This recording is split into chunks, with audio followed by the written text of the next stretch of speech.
AP history students, here's going to be your crash course on the Enlightenment. So we're just going to get right into the philosophers and what they were trying to do. Let's go. So the goal of the Enlightenment was to rely on rationalism and reason in order to make a better and more just society for everyone. And the way that these Enlightenment philosophers specifically tried to do this was through debating the rights of man, debating political representation, thinking about individual rights, thinking about the power of the monarchy, thinking about the power of the Catholic Church. Let's start out with Denis Diderot. Diderot compiled the encyclopedia. He tried to bring in all known knowledge into like one normal book because he believed that if people had access to all of the knowledge in the world, they could freely question and critique things that were occurring. Because Diderot believed that a literate and a learned society was the most educated society and could make the best decisions. Now that we got kind of him out of the way because he's a little bit of the exception, let's look at these other political Enlightenment philosophers. But first I need to define two things. One is the state of nature and one is the social contract. Let's start out with the state of nature. The state of nature is this hypothetical situation of what people would act like if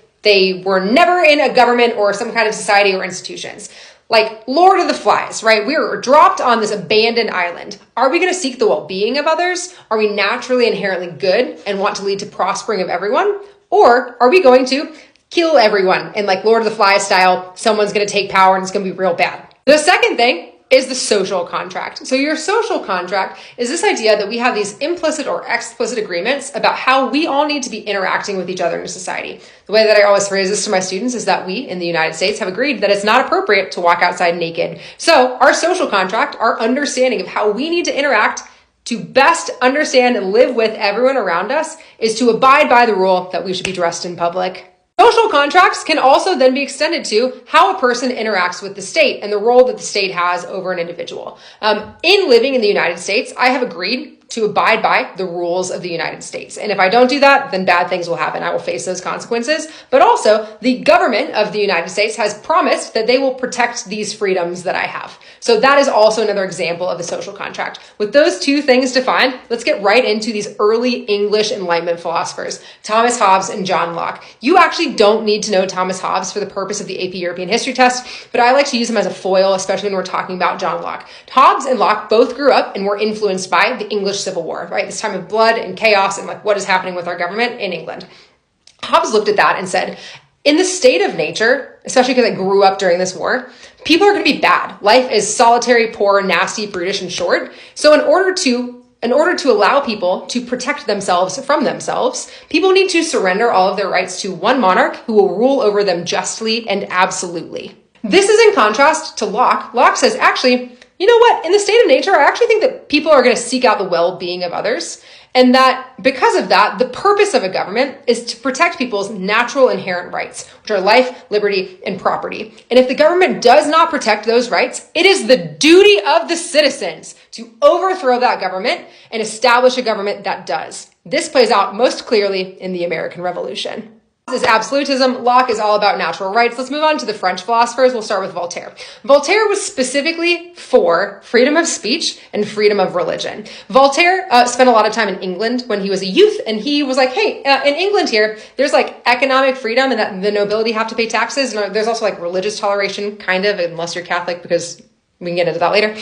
So Voltaire comes back to England and starts writing excessively. He writes like he's running out of time against the French monarchy and against the Catholic Church. Voltaire writes so much and is jailed so much because of his writings that he writes under a pen name. Voltaire's a pen name. His real name is Francois-Marie Arouet. So we know him as Voltaire because it was safer for him to write under a pen name and publish all of his thoughts.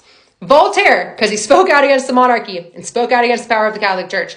For freedom of speech, because he was jailed all the time. And for religious toleration. Voltaire himself was a deist, which is this idea that God is a clockmaker. It recognizes a supreme being that has set the world into motion, but then that God is absent from human affairs. A lot of these early Enlightenment philosophers, actually a lot of these Enlightenment philosophers in general, are starting to shift toward deist thinking rather than just religious thinking. Great, the next one that you need to know is Rousseau. I used to not like him a lot, but now I like him a little bit better. Rousseau believed that progress actually doesn't improve people. Institutions don't improve people. That people are most free when they govern themselves. Society, when we live in a society, it tells us how we need to act and how we need to think. And Rousseau was anti that. Rousseau said that man is born free, but everywhere he is in chains. So he's going to focus on this desire that you should explore and be who you want to be. and not let society tell you who you want to be. Go hang out in nature. He spearheads the romantic movement. Go hang out in nature. Go feel your feelings. Everything's going to be okay. Just don't let society influence you or corrupt you. Rousseau was also anti-private property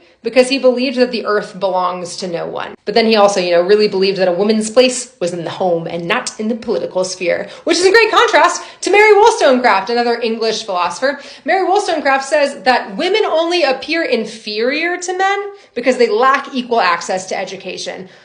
Love her. Two more that I want to talk about that actually aren't listed by name in your course exam description in AP European history are Baron de Montesquieu. He believed in separation of powers. He said absolute power corrupts absolutely. How do we make sure that one group does not overpower another group? We should split up the government into like an executive branch, a legislative branch, and a judicial branch that all have checks and balances on each other. We see that in the modern day United States. And then the last one that I want to talk about is Cesare Beccaria, this Italian philosopher who had this radical idea that the punishment should fit the crime and that we should stop torturing people. His publication on crimes and punishment, he published anonymously because he didn't know how well it was going to be received. And it was quoted by Thomas Jefferson and by Catherine II of Russia. And then he was like, okay, yeah, that was me, everyone. Okay, to wrap all of this up, major similarities in all of those Enlightenment philosophers. They believe that people have natural rights. They are going to criticize the power of the government in the Catholic Church, and they're often going to ask for the government to protect these natural rights or make sure that they at least aren't being infringed upon all the time. They believe in religious toleration, right? That is going to minimize suffering and make a better society for everyone if we just let people believe what they want to believe. And they also believe in education. Definitely Diderot. All of them. Like, we have this access to reading. We have this access to literacy. Let's be the most educated and learned society that we can be. Sometimes includes women. Sometimes this does not include women. It wasn't very short, but I tried. And if you have any more questions, please ask me. Okay, love you. Bye.